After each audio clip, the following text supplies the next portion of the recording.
you say something sooner, Marinette? Why did you agree to draw his portrait if you didn't want to? I wanted to try. I really did. You know, I get why you're angry at my father.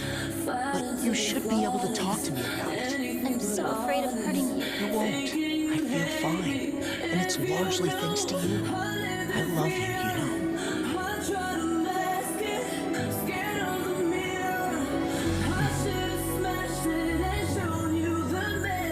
I'm glad we had this heart-to-heart. I think that's what makes our relationship so beautiful. We can be completely honest with each other.